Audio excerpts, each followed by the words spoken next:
I'm very happy to introduce you the next speaker of the morning session, that is Professor Gianni Cesareni from University of Tor Vergata in Rome, Italy. Gianni, please.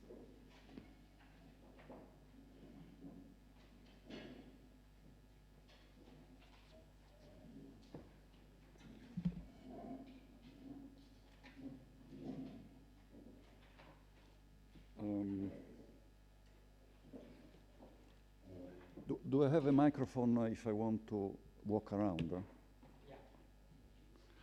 Okay, let me start by thanking the organizers, Maurizio, Daniele, and Francesco, for inviting me to this workshop. I was very thrilled by this invitation. Whenever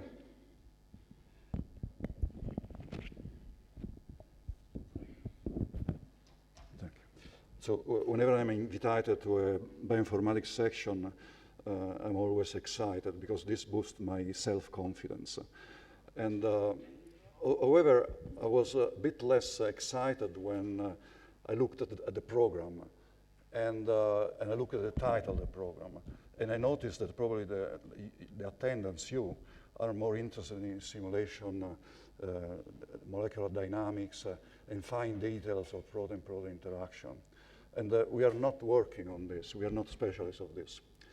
But I think we must have something in common, because we are all interested in fundamental problems of biology. We're simply using different technology, different techniques to get to the same scope. And then I was reassured by talking to Daniele, also by the introduction of Maurizio this morning, that one of the scope of this meeting is to get together people with different expertise, using very different tools, and trying to find how to fill the gaps between the different approaches. So my group, towards the end of the past millennium, got interested in protein-protein interaction networks as a way to look how, from a holistic point of view, how the cell works and transmits its signal. So essentially, we started with a reductionist approach. So we accepted this idea that complex system can be explained by looking at how the part of the system behave and how they do interact. So we focused on the lower level of this scale, and we were interested in the properties of the organism, but we mostly looked at molecular interaction and cell interaction. So if you go from left to right in this scheme, so you decrease the complexity, but you aim at a higher detail in the description of the system. And then you hope that by understanding everything at the molecular level, you can understand how cells work, interact, how the organism is formed, and how the organism behave. So let's spend a few minutes about protein interaction, because I think this is something that we have in common. Many of you, I guess, I'm just guessing now. By the way, just to get to know each other a bit before starting, can you tell how many of you have never touched a pipette? Don't worry, you may stay. But so how many of you have never caressed a mouse? Okay, so I guess let's do a control. How many of you have ever touched a keypad in a computer? Never touched a keypad. Okay, I mean, I don't trust your answers. But anyway, during my talk, you have to put up with some wet biology. And I hope this doesn't stress you too much. So we are all probably most interested in protein-protein interaction. But we are really different, because I guess many of you are interested in the detail of how two proteins or an inhibitor and a protein interact at the molecular, at the atomistic level, and do very complex simulation to understand the detail of how these things work. For us, instead, protein interaction is represented in a very simple way as two nodes in a very simple nectars. So say protein A interact with protein B. So both approaches have their scope and are useful. But because, of course, here you can hope on the left to explain this important phenomenon in biology, protein-protein interaction, starting from the general principle of physics and chemistry. Well, we are not interested in the detail, but by having a much simpler interpretation, we can hope to have a look at more complex systems and looking at the whole interactome inside the cell, where each dot of this graph represents a protein. So we use graph theory to represent protein interaction network because this is a useful framework, theoretical framework to extract biological information from protein interaction network. It's nothing very new. Eulero started graph theory 300 years ago, but still we think that by using this approach, we can extract useful information. So, but what are we going to put as nodes in this graph to understand biology? We started discussing protein-protein interaction, but actually there are many things that interact in a living system. So we can look at the living system at different levels. I think most of us believes or hopes that even very complex phenomena can be explained starting from general principle of physics and chemistry. But probably nobody would dare thinking that social interaction between individuals can be explained starting from a Schrödinger equation of the molecule in a cell. So what we can do now, if we want to understand complex systems starting from simpler representation, is to do what is called multi-level modeling, where we have different levels of interaction, each with own organizational hierarchy and with all time and spatial complexity. So then we hope that by looking at the biochemical network, we can explain a cell's interaction network and in turn understand how the organs behave and how the property of the organ can be deduced from cell biology, and finally how social networks can be explained from the organ physiology. And for this we have different time and size scales at each level. And what we hope is to be able to integrate these different levels. So as I told you, for much of our recent times we have been interested in protein-protein interaction, but in the discussion of today, I'll also discuss some cell-cell interaction networks, and at the moment, and probably also some property of organ physiology, but will not go up to social networks. So eventually, I will discuss a few examples how to approach this problem. Eventually, we are interested in what are the molecular bases of the disease. So a healthy individual is healthy because in his cells, there is a complex but organized interaction between elements, genes, proteins, small molecules.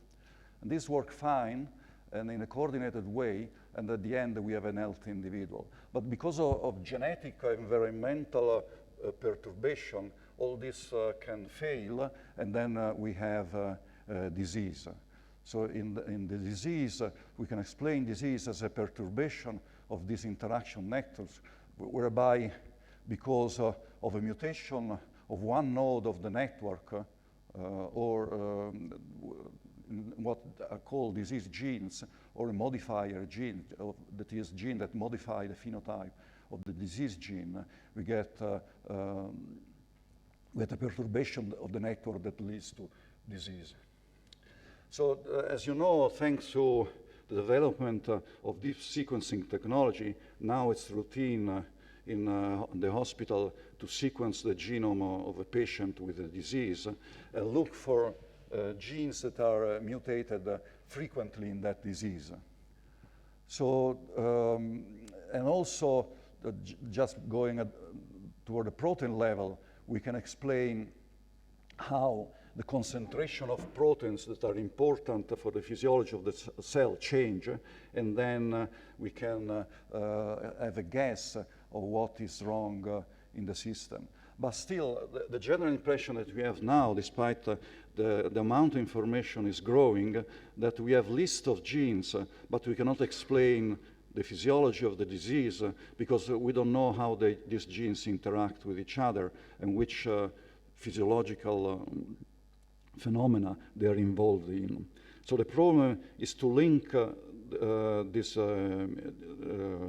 genes that are mutated to extract some biological information. So the premises of our approach is that different networks govern organism physiology. Network perturbation, as I said, cause diseases. And we have techniques to identify node networks that are perturbed in diseases. So by using this premise, we want to find, to understand the physiology of disease and to find a way to cure the disease. So now we are at the lecture plan. This was just the introduction. So I will present a general network strategy to develop a disease cure. This is perhaps a bit overstated, but I'll go in this direction. I'll introduce a practical example that we have in the lab. It's a project of some students in the lab. And I'll try to show you by approaching the problem of a disease that is relatively common, Duchenne muscular dystrophy, how we apply this network strategy to look at what is wrong in the disease. Then I want to show, if I have time, because when I looked at the slides during the train trip yesterday, I realized probably I put too many slides and I might have to skip some. We'll look how we can aim identifying small molecule that revert the disease phenotype by rewiring the network. And then finally, I'll present tools developed by our group and strategy to speed up this process to apply to a different type of disease in a systematic way. So once you have a disease, especially let's talk at the moment about monogenic diseases, that there are diseases that are affected by a single gene, then you have two main classes of strategies to try to cure it. Of course, the conceptually simpler one is one of substituting the mutated gene with a wild type one. This is called gene and cell therapy. People are working in this direction, but we are not there yet. So another strategy is to do network rewiring. Many diseases are not explained by simple mutation in a single gene, but needs to be explained with a network concept. And so by changing the property of the network, we can hope to cure the disease. And most of my talk will be directed in this direction. So what I call very pompously 3 steps to the cure. So we have first to identify disease genes or disease cells, the characters of the game. And this is done relatively simple, and the information will be accumulated in the next few years. So we'll have soon, we already have some, this will be improved, implemented, and so on and so forth, by so-called GWAS studies, in which you look at population genetics, you look at people with the same disease, and you look at the frequency of variants in the genome, and then associated the genes to the disease. So we have, for each disease, we have lists of genes. So then we need to understand how these genes are functionally connected. It's not sufficient to have a list of genes, but we have to connect them in order to understand how they affect the physiological or the disease phenotype. And for this, we have to capture logical relationship from the literature. Then finally, we have to identify, select, and test compounds that revert the disease phenotype, what are called drugs. And to do this, we can do screening or rational or semi-rational design. So I have to clarify before I go ahead how, with what type of relation we are aiming at linking disease genes. So one simple strategy is to look at protein-protein interaction. I think you are familiar, perhaps you don't work on protein-protein interaction, Hector, but you are familiar with protein interaction databases that allow you to construct protein interaction. One of these is annotated by our group, and it's called MINT. So this allows you to draw graphs where proteins here represented as node A, B, C, D, and so on and so forth, are linked by edges if there is evidence in the literature that they do interact in the cell. But this is it's been shown to be rather powerful in some cases in the past, but it's not really sufficient. Because if we know that this is the protein interaction network related to the genes associated with the disease, and then we have observed that B is mutated in the disease, it's difficult to understand, to rationalize why a mutation there can affect the disease here, because we don't know how the signal, how the information is propagated from protein A to the disease phenotype. A second type of interaction information that we can hope to extract from the literature is what is called causal or logic interactions. So once we have two proteins, then there is plenty of information in the literature that possibly one of the two proteins, by interacting with the second one, changes its property, either activates or inactivates it. And this provides information that can still be represented in graphs, but these are graphs that are directional. So there is information going from protein C to protein E, and as a sign. So protein C activates protein E, perhaps phosphorylating it or methylating it, as we have heard, and while protein F inactivates protein E by some other type of modification, some other type of action. So now we can more easily rationalize what's happening here. So protein B is activating protein D, is activating protein E, and this is important for a physiological phenotype. If we now observe that in a disease protein B is mutated, then we can see now that D is not any longer activated by B because B is mutated, while it is inactivated by A. So eventually D is inactive, and being inactive cannot activate E. That does not have a positive effect on the phenotype, and this causes disease. So these are very different type of information, and this type of information is now collected in other databases called Senior, that is also curated by our group. You'll have possibly some experience of this database in the practical in the afternoon. But since I will mention them during my talk, it's good to know that they provide different type of information. So I thought yesterday while I was on the train that you're going to have a very tough week with a lot of information, with long lecture. Some part of the lecture might even be boring. So I'll introduce something funny now, or moderately funny. At that time it was not funny. So when we started the MINT database in protein-protein interaction approximately 20 years ago, we decided we are going to publish it. And we sent the manuscript to a journal that you probably know, Nucleic Acid Research, that is specialized in advertising databases. So we sent our manuscript to NAR, Nucleic Acid Research, and we got the response. The first referee made some clever suggestion of changing something. The second referee was a bit tougher. So this is his report, or her report. Cesareni and others have assembled a database that is claimed to be a protein interaction database.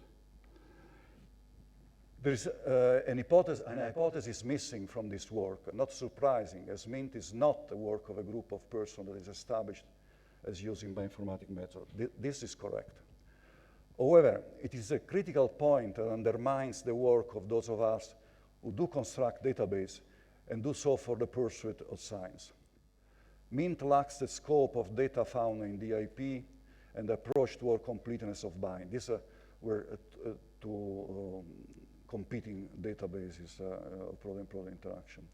So one cannot conclude anything other than MINT is Cesareni's hobby database, and that Cesareni prefers to go in his own way rather than to collaborate in the creation of real data resources by real bioinformatics specialists. MINT is oversold in its capabilities. MINT will not last. MINT has left me with a bad taste in the mouth. So you don't know me, but I have a relatively tough skin, so I was not particularly touched by this. And at that time, I was editor of BImBS Letter, so I managed to put the manuscript with mild reviewing in a special issue and to publish it. And I have to say that the referee was not correct, because MINT has lasted, and this paper in BImBS Letter is my most cited work with over 4,000 citations in the last 15 years. And now MINT is an elixir called data resources. There are 14 databases that have this recognition as a European database of international importance. So the message, don't get upset. I don't think you have ever received a comment as this in your papers, but sometimes we get criticism. Don't get upset. If you believe in your work, just go ahead, and some of this work will be recognized. So now, before going into muscle physiology, I want to briefly advertise the databases that we are curating. Some of these are going to be used in the afternoon in the practical by Elisa Micarelli that's here in the audience. And I want just to make clear what are they doing different. So as I said, MINT annotates and store evidence of protein interactions. Signor store evidence of causal interaction. I've tried to make the distinction in one of the previous slides between biological entities. DISNOR start from a list of genes mutated in disease and links this disease genes by causal interaction, designing networks, disease network. If I don't talk too much, I'll have some slides to show how this works. And finally, we have just publishing Cancer Gene Net that does similar thing to DISNOR, identifying causal path between genes mutated in cancer and cancer hallmarks. Cancer hallmarks, I don't know whether you're familiar with this, but it's a list of phenotypes that characterize the cancer phenotype, as defined by very well cited, more cited than the MINT paper in Cell by Hanahan and I can't remember the other author. So these are the resources that we are curating in the group. They're available. If you search for these names, you will find them. And so now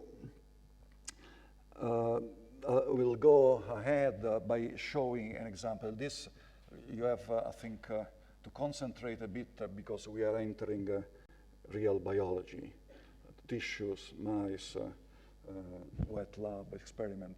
But I'll try to make it simple.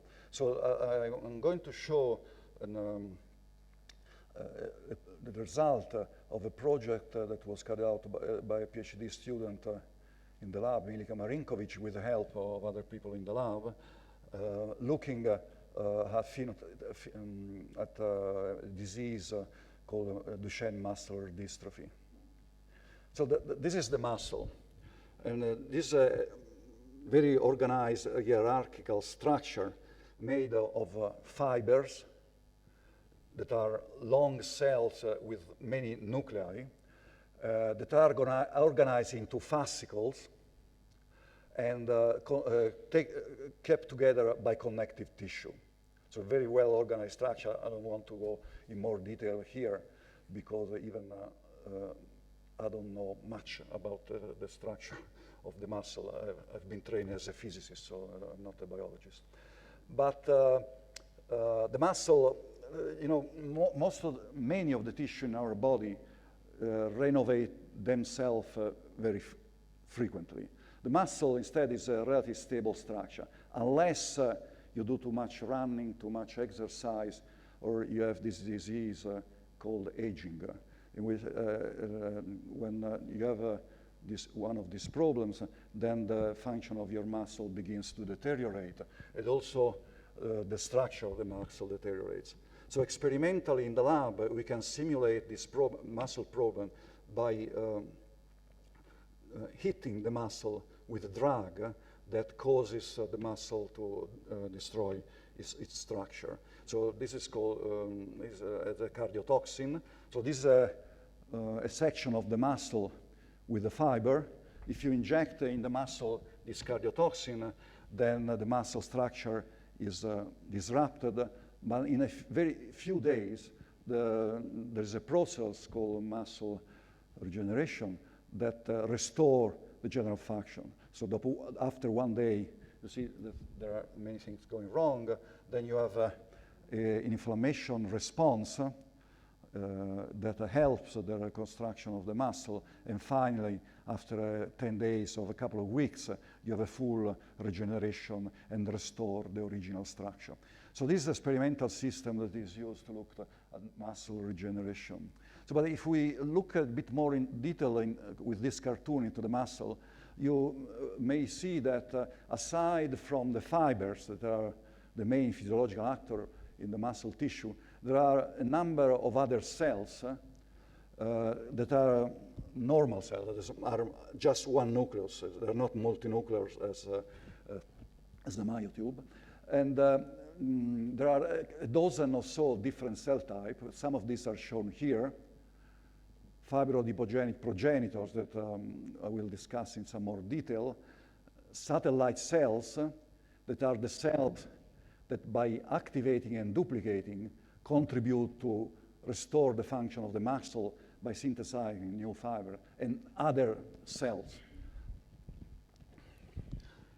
So here underlined satellite cell and FAFs that are the main actor of the regeneration process. But actually the regeneration process is more complex, and it's schematically illustrated in this graph. This may resemble a protein interaction graph, but it's actually a cell interaction graph. So the nodes are cells, and the edges indicates that the cells are interacting. And once you get a damaged myofiber, then this attracts neutrophils that on the other hand attract monocytes that, as you know, become macrophages, and macrophages stimulate the activity of satellite cells and the fibrodipogenic progenitors, and eventually this ends up in a regenerated myofiber.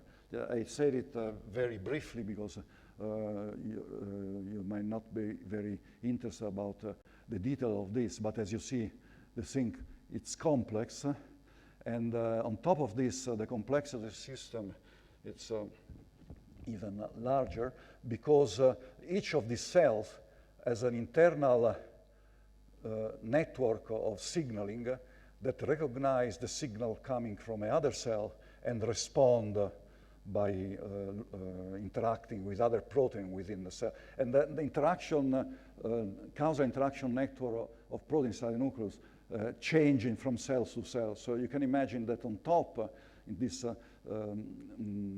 multi-level modeling.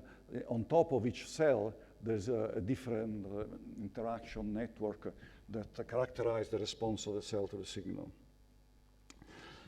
So you're probably familiar about the methods that are used to obtain information about protein-protein interaction. Even if you have never done it, you have heard about yeast-2 hybrid or a pull-down experiment, mass spectrometry. So these are well-known methods that allow to extract information about protein-protein interaction. What do you do for cells? How do you know that two cells are interacting? Of course, you would like to know the interaction in vivo, but this is not trivial. So we need a way to do at least the ex vivo. So the way we have been doing it over the past 5 years is to purify the cell from the muscle. There are ways to do it by cell sorting, by specific markers. And then look at the behavior of the cells in isolation and then when they are combined. And see whether the behavior of the cell changes when they are in the presence of other cells, then you deduce that there is some interaction. So briefly, here is discussed. So we purify, for instance, satellite cell, macrophage, and FAPs that all come from the muscle. Then we look at the protein, the properties of each cell type, the satellites that differentiate into myotubes. Green, there it's a coloring with an antibody that recognize muscle differentiation to myotubes, and FAPs that differentiate into adipocyte. In most of the following slide, red means formation of adipocytes. And then you start building matrices by looking at co-culture, which you co-cultivate two cell types, and look how this differentiation properties changes. So you build matrices of this type that we don't want to describe in detail, but in which you observe, and as we will see in one next few slides, that by co-cultivating two cell type, you might change a phenotype of one of the two. And then using this information, then you can see that that type of cells differentiate into myotubes. The other type of cell, probably FAP, differentiate into adipocytes. But then the satellite cell also inhibits this differentiation. So again, you're not interested in the detail of the muscle, but I wanted to show this slide only to prove that by using methods that are slightly more complicated than the one used for protein-protein interaction, you can deduce how the cells interact in the tissue. So we're now focusing on two cell types, satellites that differentiate into myotubes and fibroadiprogenitor, FAPs, that are responsible for fat infiltration in the muscle of DMD patients. So if you take a biopsy of a muscle of any of the person here, you'll find an histological section of this type that even if it don't tell you much, means that your muscle is okay. If instead you take a biopsy of an individual that has a myopathy, like Duchenne muscle dystrophy, what you observe is that you have some fat infiltration and fibrosis. So these are consequences of the myopathy, and this disrupt the muscle function and have the bad consequence for the patient. So of course we are not working in human, and the experiments are going to show you next are done on the so-called MDX model of mouse. It's a mouse that has a mutation in the dystrophin gene that is equivalent to the one that's observed in Duchenne muscular dystrophy.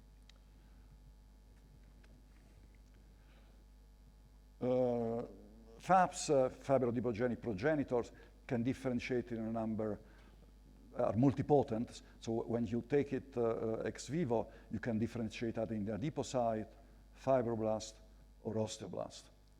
So now the question that you might have, why if our muscle is full of FAPs, these FAPs do not create a muscle inside our muscle, or do not degenerate into fat onto fibrosis. This implies that there is a control in the muscle that keeps the fats under negative control in their differentiation processes. They would like to differentiate into adipocyte, but there are some signal in the so-called niche that prevents them from differentiating. So the question is, what is this signal and where does it come from? So we know that there are these signals, and this slide shows some factors that send this signal. So these represent differentiation of FAPs in presence of insulin, TGF-beta, or bone morphogenic protein. And as you can see here, if we put insulin, you have a strong adipogenic differentiation, no osteogenesis, while if we put BMP, we decrease the adipogenesis while we increase osteogenesis. So we can measure the differentiation properties of the FAPs in different conditions. So what Milica observed is that there is a signal coming from myotubes that inhibits FAP differentiation. And this was done in the following way. So if you take FAPs, you purify these fibrodipogenic progenitors, and you put it ex vivo in a normal medium, you see the formation of adipocyte. These are the red means there are fat droplets stained by a color that's called alredo. But now if you co-cultivate FAPs together with progenitors of the myotube, the so-called satellite cell, you see formation of myotubes, but you don't see any red cell. So it means that the satellite cells, by differentiating the myotubes, have prevented differentiation of the FAPs into adipocyte. So, but what was more interesting, what was also interesting, is that this inhibition occurs only when the cells are cultivated in close contact, when they can touch each other. If we use a cultivation of this type, where the two cells can exchange a soluble molecule, but do not touch each other, then we still have differentiation of FAPs, the red dots. So now the problem is to see what is the signal. If you were a biologist, developmental biology, so you will think that the signal would come from the notch pathway, because this is a signal that is mediated by cell-cell contact. There are a few others, but this is the main developmental signal mediated by cell-cell contact. Other signals are made via cytokine diffusible molecule, so they should have worked also in this case. While this suggests that it's done by cell-cell contact, so by the notch system. So the next few slides will go quickly through, because they prove that actually it is the notch signal. Because if we use an inhibitor of the notch pathway, that's called DAPT, that blocks the maturation of the notch protein, then we don't observe any longer this communication between satellite and FAP. So this is the first proof that's actually due to the notch pathway. Conversely, if we add to the system an inducer of notch, the DLL ligand, then we can mediate this negative signal, and as you see here, by adding the inducer of notch, we don't see adipogenesis any longer. And this is just a control in which we use both the inducer and the inhibitor, and we recover adipogenesis. So I'm sorry if I went too quickly, and if some of you are not familiar with this type of approach, you might feel lost. But the message is that there are two cells in the muscle that communicate with each other, and the satellite cell sends a message to the FAPs that tells them to stay quiet and not release fat in the muscle. And this is mediated by the notch pathway. So, but does this, this is done ex vivo. Does it also work in the mouse, in vivo? And this was again done by Milica by injecting in the muscle of the mouse the inhibitor of notch. And what she was able to prove with the help of other collaborators is that once you inject the inhibitor of notch inside the muscle, then you develop formation of fat droplets, as shown here by these two different staining. So the notch system does not only work ex vivo, but also in vivo. So what we have been able to show that myotubes and FAPs form a stabilizing regulatory network where satellite cell differentiate into myotubes, FAPs differentiate into adipocyte. It was also known by others, I didn't tell you the evidence, that FAPs stimulate the formation of mature myotubes, so they have a positive activity in the muscle regeneration. But then what Milica discovered is that myotubes also prevent the differentiation of FAPs into adipocyte, so prevents formation of fat in an healthy muscle. So the conclusion of this work that we have now been able to introduce an additional mechanism that control adipogenesis. So this is a graph representation of adipogenesis as extracted from the Signor database, in which you see that there are many signals, Wnt, cyclic AMP, insulin, glucocorticoids, that may have influence in adipogenesis. What Milica showed that also the notch pathway has an influence in adipogenesis and negatively control in vivo adipogenesis.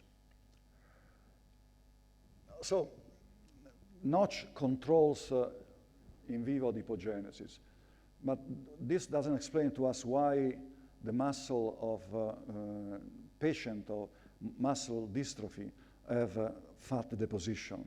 So what is wrong in the fat in the FAPs of dystrophic individual and dystrophic model in mice that cause accumulation of fat into the muscle? So again, Milica was able to prove this is a standard experiment that I've shown to you in many slides before. So you have a control, FAPs become red, that is becomes adipocyte. If we put the ligand of notch, you activate the notch pathway with this notch ligand, then you don't have any longer FAP adipogenesis. So this works in wild type FAPs. But if we do the same experiment with FAPs extracted from the model of dystrophic mouse, we don't see this inhibition. So the problem with dystrophic mouse is that it's insensitive to notch inhibition. So, okay, it's possible that notch in the FAP does not work any longer. Perhaps there is no receptor. Perhaps the signal is not transduced well. I think I spare you the demonstration that this is not the solution, but believe me. So everything is fine with notch. So there is something in the FAP's molecular microenvironment that prevents FAPs from MDX mice to respond to this inhibition. So as usual in biology, things prove to be more complex than we originally thought. And we are not able to explain in simple ways while DMD patient accumulate fat in the muscle. We know there's something wrong with notch, but we have not found the molecular details. So I had the opportunity to interact with a former student of mine that was working at the Max Planck in Martinsried in the lab of Matthias Mann, that is one of the person that developed mass spectrometry to look at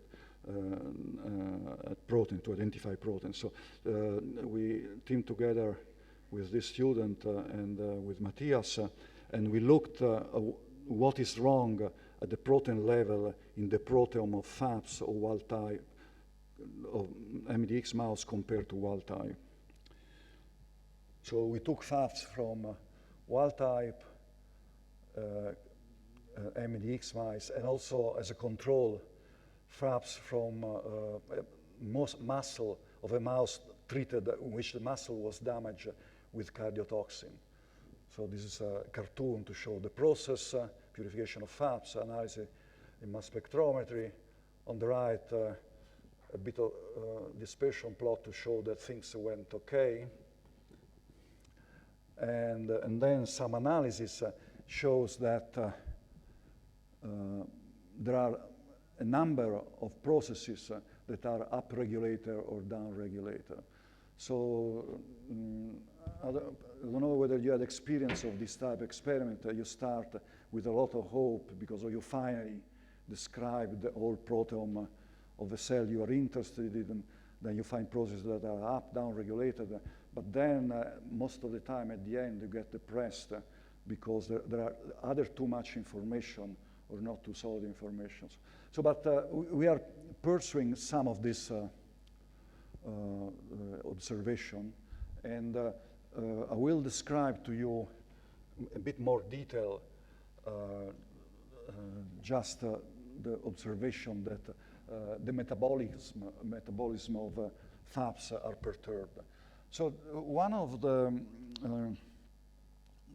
things that we will do in the practical is to map some high content information on network, on protein interaction networks. That's what we did in this case. So for each protein, we had a number that tells us how the protein concentration is changing in disease, and we mapped this information on a pathway. And what we observe that the most striking deviation in the MDX mouse relates to metabolic pathway. So here, blue means that the protein, corresponding protein, is decreased, while red means that it's upregulated.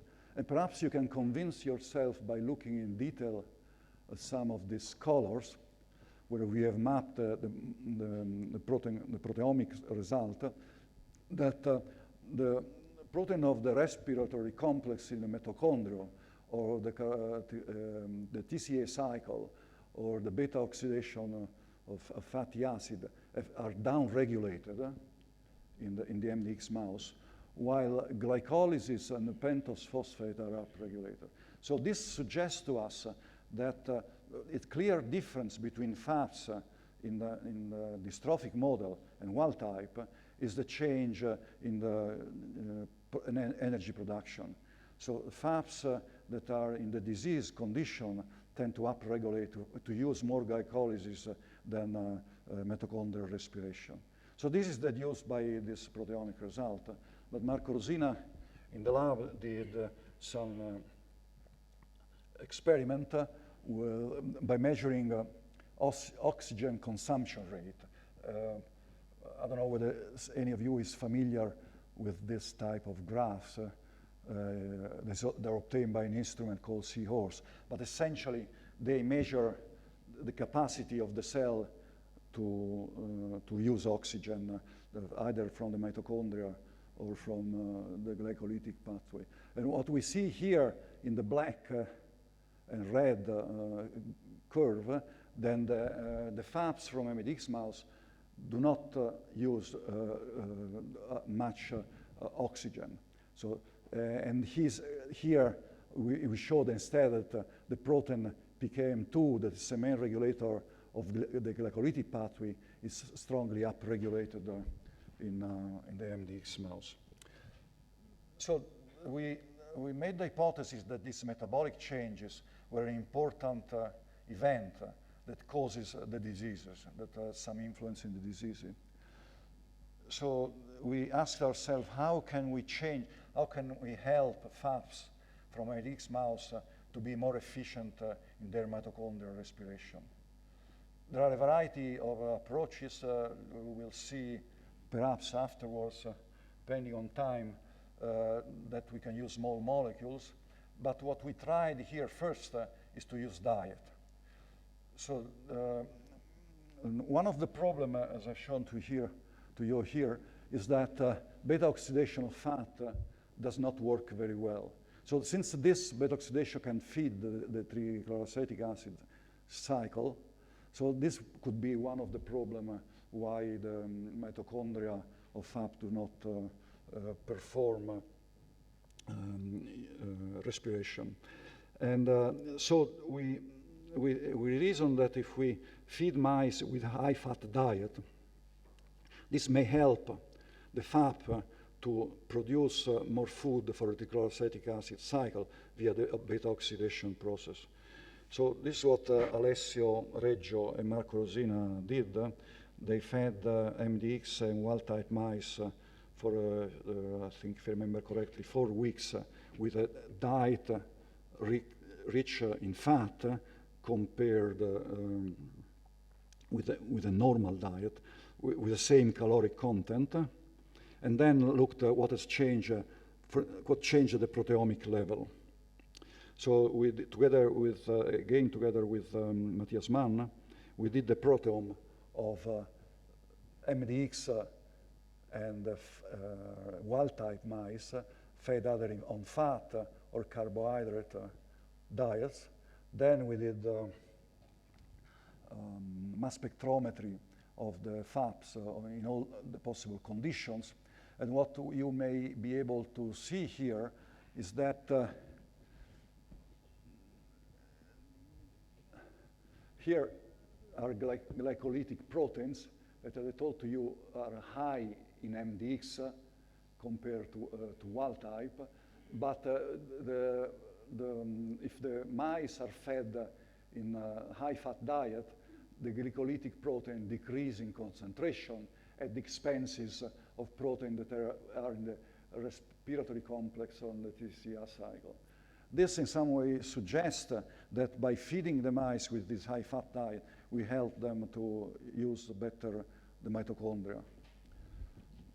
To prove that actually this is really correct, we again did some physiological studies ex vivo, and here it's shown that the respiratory capacity of MDX FAPs that are fed with high-fat diet has improved when compared to wild type, when compared to mutated mice grown on carbohydrate diets, as suggested by the proteomic studies.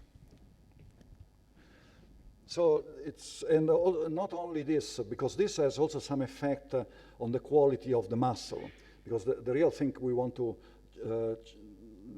we are happy to change the metabolic pathway in FAPs, but what we want to do is also to restore the muscle capacity in the mouse, in the mutated mouse. So fiber can have different diameter.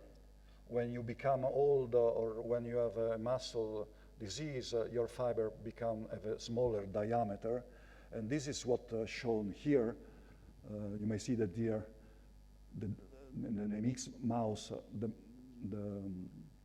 you have a smaller diameter of the fiber.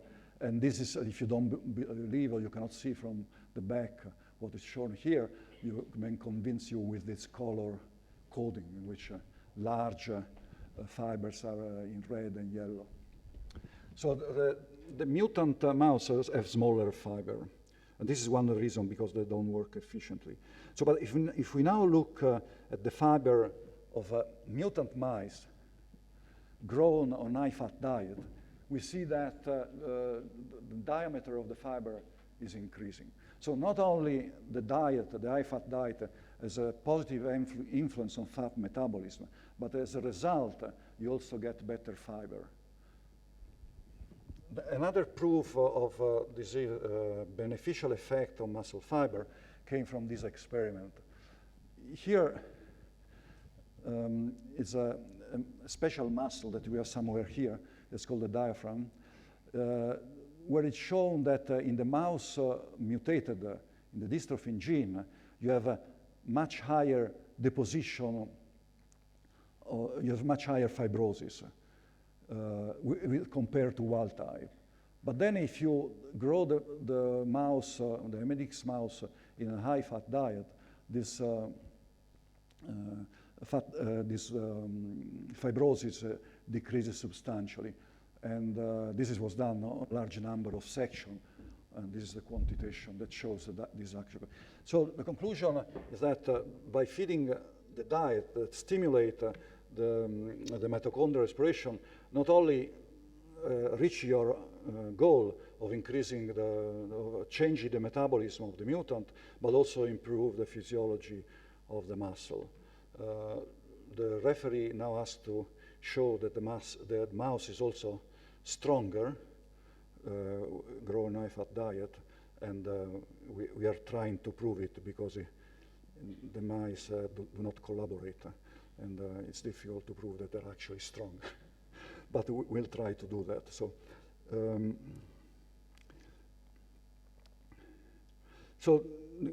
as a conclusion of this part, I've shown that a network of cell-cell interaction explain muscle regeneration, and that perturbation of this network, like shown in Duchenne muscular dystrophy, because we don't have any longer this inhibition of fiber adipogenic progenitor differentiation.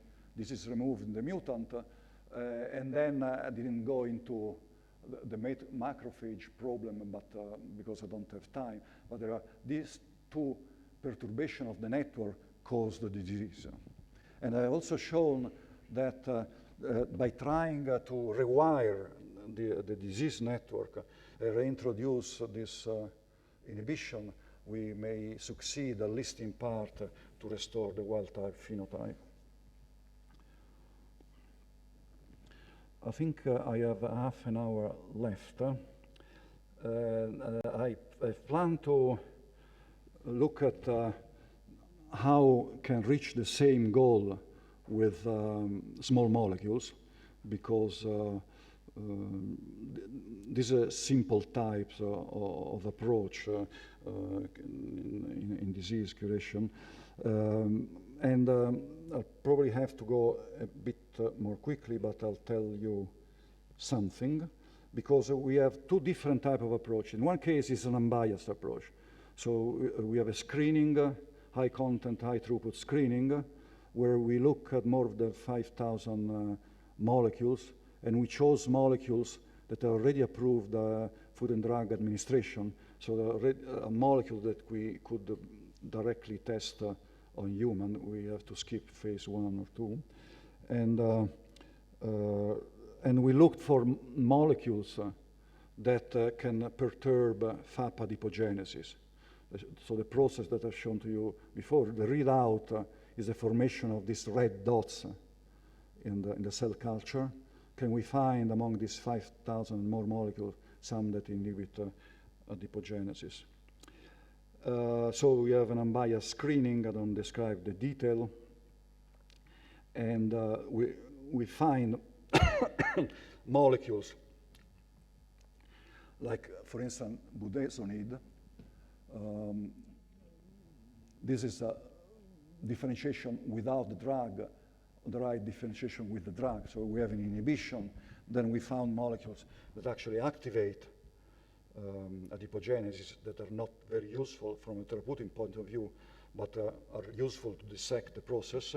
Clobetasol that prevents fibrogenesis, and hydroxyuridine that stimulate osteogenesis. So we have found 40 and more molecules that inhibit adipogenesis, and we can group them according to chemical classes.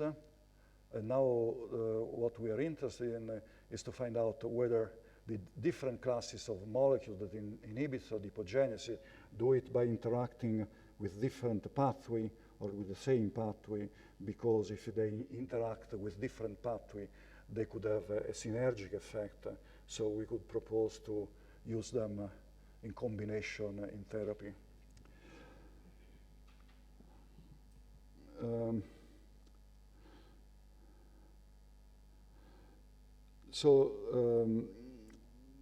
There are some other rational selection.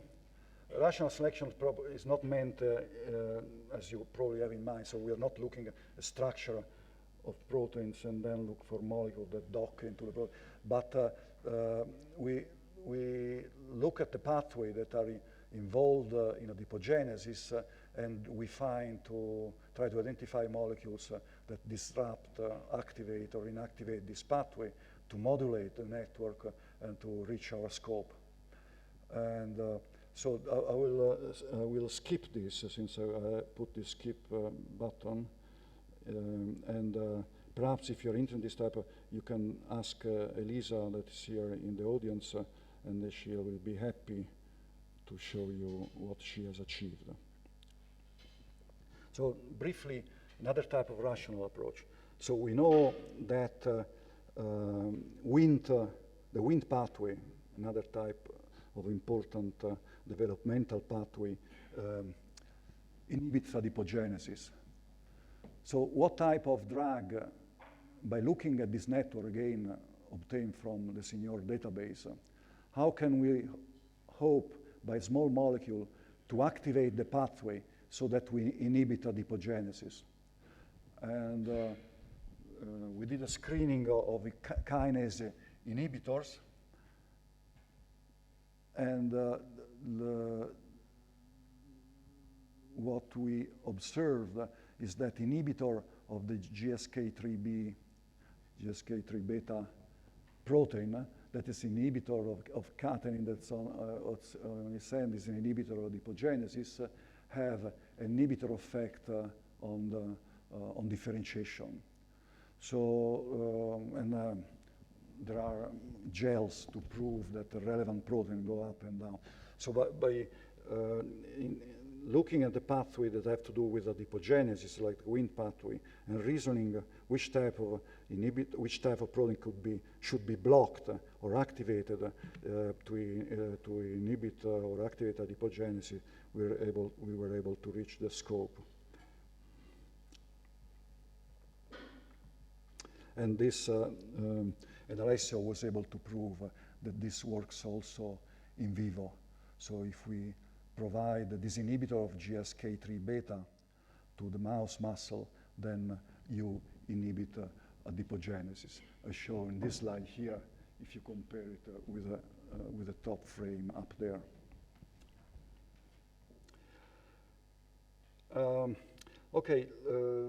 Let me try to use the time that is left. So I showed you an example. We got a grant to work on Duchenne muscular dystrophy, so we try to apply our strategy to this disease. But you may ask, okay, this is the work of 2-3 PhD students for 3-4 years. There are 1,000 of different diseases. If we had to have a similar approach for all the diseases, it will take a lot of time. And so what can we do to speed up the process? So let me remind you a slide that I've already shown to you, in which I show that for the strategy, we need to identify the genes or the proteins that are affected in the mutant, and this is not your goal. It's done by sequencing facilities that produce a lot of data, and you just have to recover the data from resources that are freely available. So now you identify for each genes, for each disease, the genes that are mutated, A, B, C, D, up there. Then you want to link them into pathway by using logic relationship that you can recover from Senior. And then you want to rationally identify drugs that rewire the pathway that's been affected by the disease mutation. So these are essentially the 3 steps.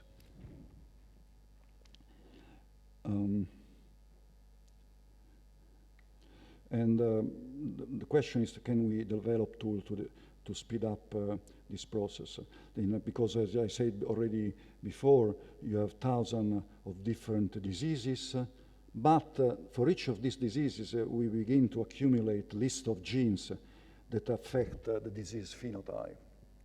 So such lists are present for each of these diseases. And these are collected in databases, as I will show to you next in a few slides. All this information is easily to be retrieved. So we developed a resource called DisNOR, where essentially we collect two types of information.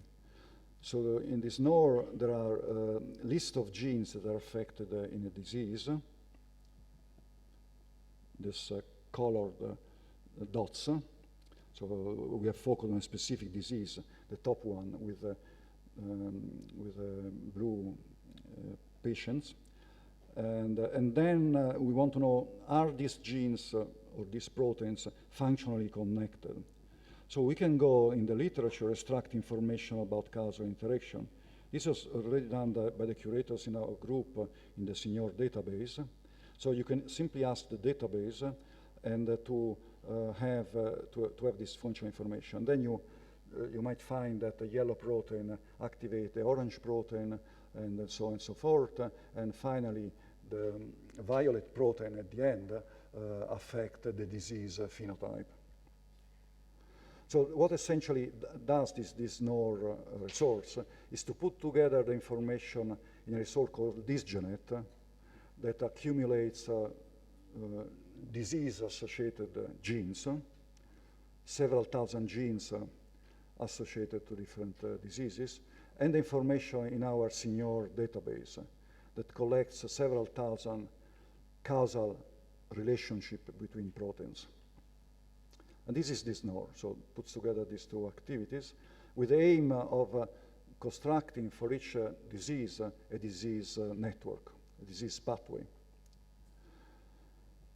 So Senior contains more than 20,000 binary relations related to 4,000 protein extracted from, now these numbers are not updated, more than 8,000 papers.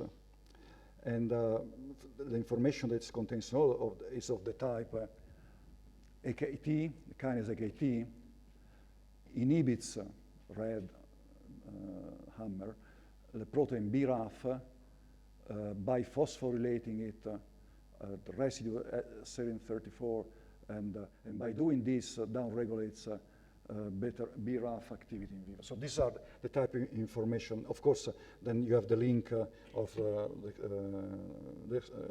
paper that demonstrate this activity. And this can be extracted from Senior. So this is the DisNOR website, where there's a menu in which you can choose among several thousand diseases your favorite disease. And this produces, retrieves a list of disease-associated genes, and then searches in Senior the causal relationship between these proteins. And this can be done relatively easily for all the 1,000 different diseases.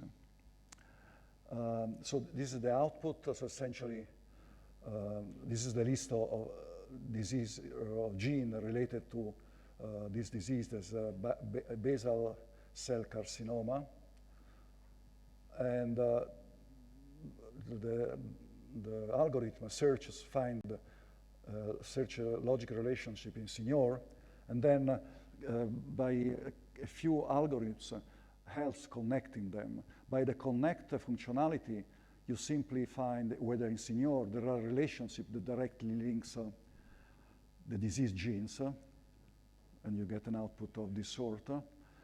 But then you might want to have more information, and you ask the DisNOR to connect also disease genes that have a bridge connecting them. So if MC1R is connected to GLI2 by another protein, this will be shown. So you get more complex and dense network in which you also introduce first neighbors in the network. Or alternatively, you can ask this NOR to display all the interactions related to the disease gene in the senior database. You get more information, perhaps more confusing, but there are diseases that are of only one monogenic diseases that we have one gene associated, so different depth of display can be useful in different type of disease. Eventually, you get several thousand networks. Each of these is related to one different disease. I have only a few minutes left. I don't have time to go into the details and describe you each of these, but you might find information that is relevant to your interest. And this NOR can do also other things because it can transform logic models of the type that I've shown to you before, in which there are simple connections between the disease genes into executable logic models that can use Boolean algorithm to show what are the equilibrium state of the system. And then you can construct disease networks where you have a graph in which you join diseases that are similar because they're related to similar genes or to similar networks. This is show the transformation from a logic network into a Boolean network that can be executed and then find equilibrium in which genes are on or off. And then you can look at disease similarity by looking at superimposition between a query disease and a similar disease. And then in the web page, you can find which diseases are similar to your query disease with a p-value. And not surprisingly, the most similar disease to basal cell carcinoma is basal cell carcinoma itself. But then the next one is basal cell nervous syndrome with a p-value of 10 to the minus 4, and so on and so forth.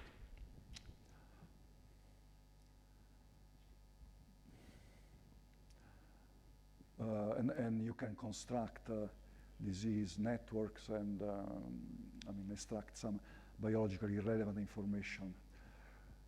Okay, very quickly. Now, I think as usual in this type of talk, I am trying to leave you with the conviction that we have solved all the problems and now everything is easy. You have sufficient experience to understand that that's not true, and there are problems. And for instance, the question that I ask here, do we have sufficient information? I treated a disease in which we have a lot of information.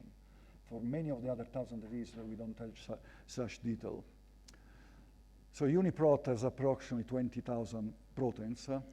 The senior database from where we want to extract our logical information only annotates 4,300 proteins, so only for 20% coverage. There's a bit higher coverage of senior in the ensemble of protein that are associated to disease, that of course are fewer than the total protein. So we have an overlap of 40%. So this is not satisfactory, because it means that for 60% of the other proteins, we don't have any information to place them into a pathway or a nectar. It's partly our fault, because to cover all the information of the literature, it's not trivial, especially if you then they don't support you with money. And also simply because the experimentalists didn't investigate sufficiently a number of proteins. So this is going to make some progress in the future, but still more work has to be done. Let's do this one. So these are the conclusions. I also prepare for a few minutes some introduction of the practical in the afternoon, a very small one. And so the conclusion of what I've shown to you that I presented a strategy and tools to draw disease signaling logic network on a large scale. I've shown how this can help designing experiment to combat muscle wasting in Duchenne muscular dystrophy. And finally, very quickly, I've highlighted the shortcomings in information cover limiting the application of this strategy. So Elisa, in the afternoon practical, will not discuss muscular dystrophy for your relief, but will show how the type of problems I've mentioned in my talk can be used by get acquainted with the two applications that are useful studying biological interaction and their networks and their dynamics. So these are cytoscape. Some of you might be already familiar with it, and cell designer to look at dynamic networks. So what she will aim at to show to you how to display it, annotate, and interpret a protein interaction network will probably focus on a distinction between logic and reaction-based representation of signaling networks. And then she will show to you how to map high-throughput biological data on networks. So these are the people in the group that have contributed to recent work and contributed to things that I've shown to you today. Milita, that did most of the muscle work, is not mentioned here because she has moved since a couple of years. Elisa is one of the couple of bioinformaticians in my group. Francesca Sacco did the proteomic work, and also the other people contributed to this. So it's still a very large group that I have to downsize because I'm soon retiring. And these are the group of people that over the years, over the past 40 years, have helped me in the lab or with the computers that in a celebration for my retirement a few weeks ago. And if you have questions, I'm ready to answer them. Thank you.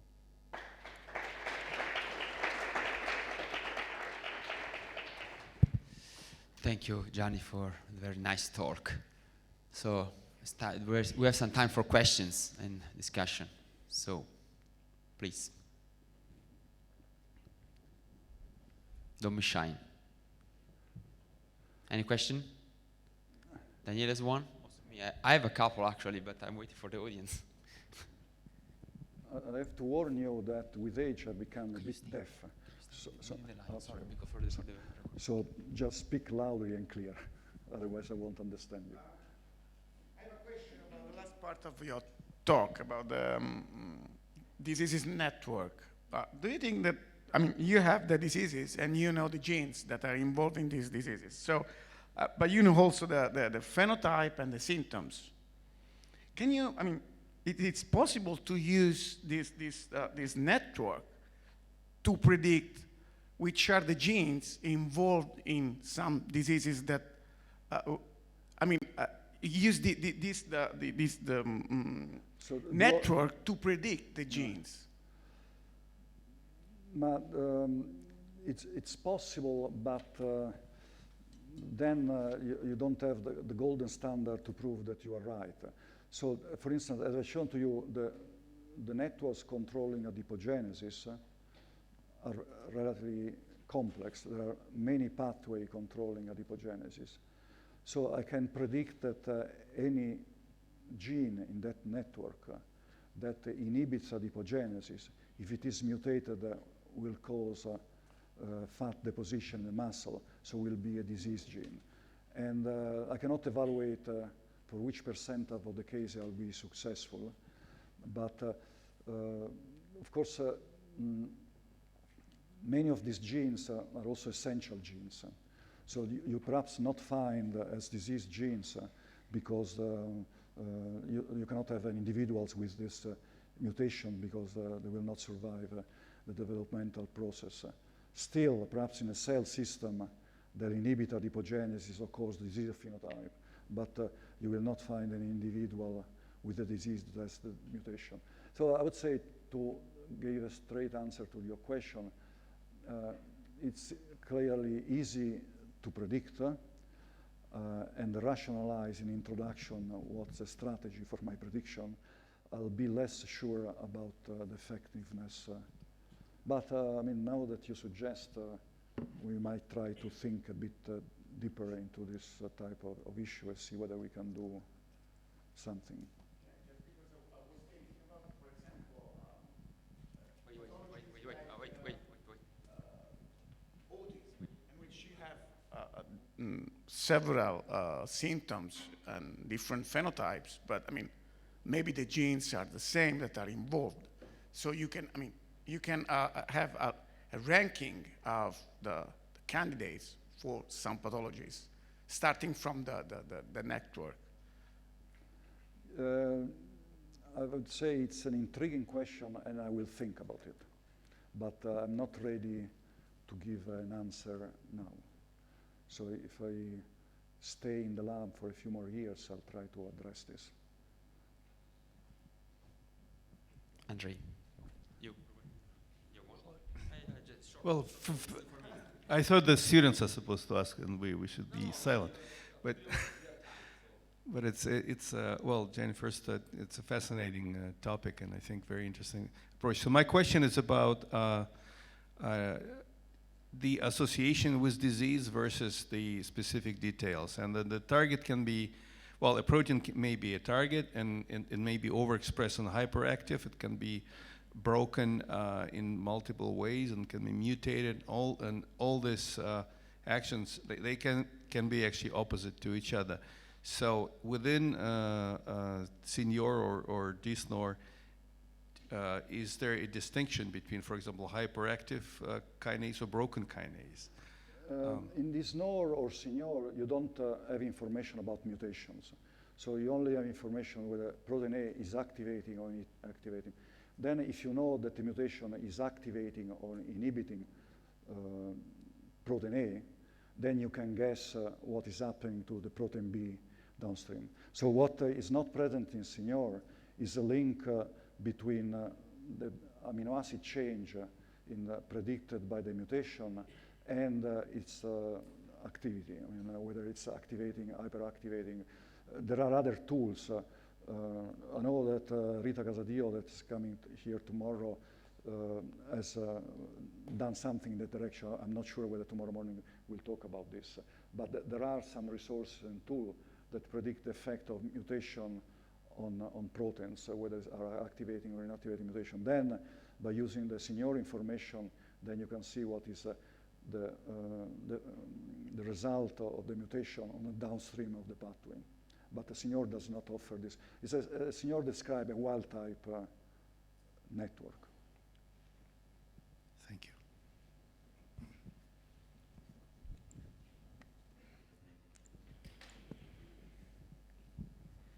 Yes, so protein-protein interactions are fundamentally a structural interaction governed by force fields, by complementarity, but also by coevolution. And Deborah Marks and Chris Sander have put forward these evolutionary coupling methods which allow you to see residues which are co-evolving. And that doesn't happen only within one protein. One can do correlated evolutionary couplings across different proteins. And so in principle, that would be a basis for computational evaluation of protein-protein interactions. Mm-hmm. Yeah. Right? But MINT is not going that way, is it?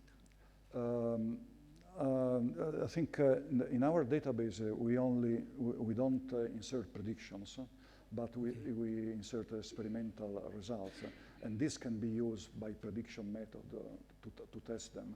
I know that Alfonso Valencia has done quite a lot on drawing protein interaction networks based on coevolution of a residue in the two partners. At least has done it in the past. I'm not sure whether now he's following it up or not. So clearly, the idea is good and is also was shown to be effective. But I mean,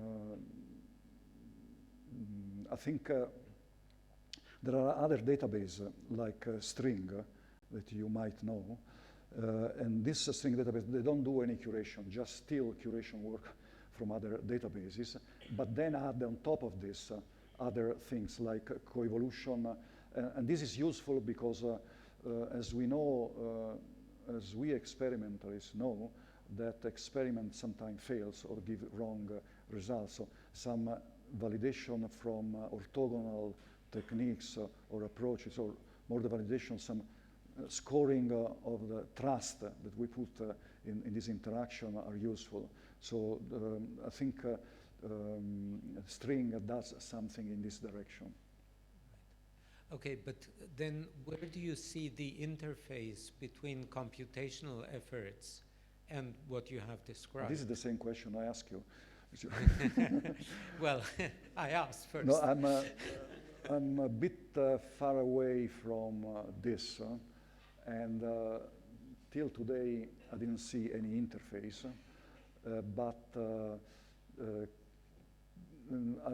unfortunately I have to leave tomorrow. I would be I've been curious, perhaps I'll look on YouTube at the presentation to understand at what level our prediction or analysis based on molecular dynamics are, and then probably,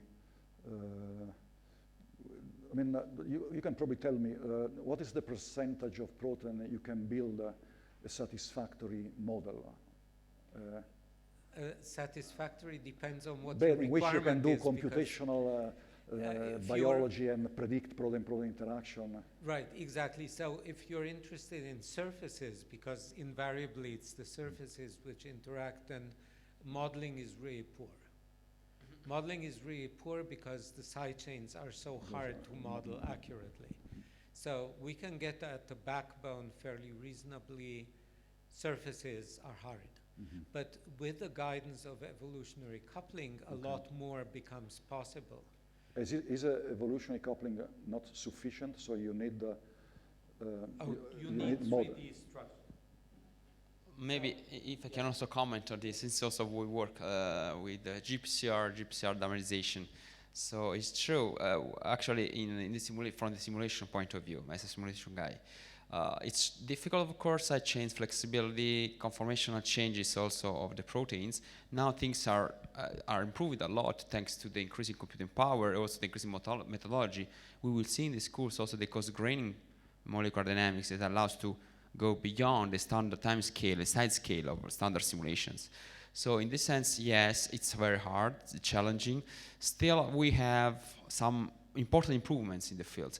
But my question is, or my annotation is another one. Where is the true? Which means, because you want, for instance, to study dimerization using ad hoc, we'll see Alexander Bonvin talk, so you can do some prediction about dimerization. Let's stay on the dimers formation, or using molecular dynamics, cross-grain atomistics. Then you can check and compare your simulative data with experimentalists, X-ray dimers if they're available, or NMR, or FRET, BRET. But where's the truth? Because the experimentalists gave their point of view depending on the experimental condition and what are the conditions of the experiments, and also in that way the monomers dimerize. The point is that the truth may be different. The real way two proteins interact may be only the potential, maybe one piece of the puzzle, but it could be just a partial answer to the, because we have many factors, other proteins involved, medium, pH, other things that may happen in the cell. Cells are very dynamic and change also during the cell lifespan. So I think I can provide my answer at the best of my method. The experiment is the same, but the real answer, what happens in the cell, may be different, both from my results and other experiments. So this is, I think, the challenge for the future years, if I may answer. So that's why I'm really glad to see this kind of talk, because an integrative model, a translational model, allows to give a holistic interpretation of the data, in which I can find my place as a simulation guy, and also experimentalist or other prediction based on sequences or other stuff. It's so complex, biology, we know. So it's difficult to say it's possible to solve this issue with just these techniques or this other analysis. This is my opinion, just to add on this topic. Yeah, I mean, our database is hyperlinked to other databases. So what I'm thinking now that would be useful to hyperlink each interaction to other structure of complexes, and there are very few available. So if we have 100,000 interactions, we will find 1% of this that have structural complexes and to predictions or to prediction.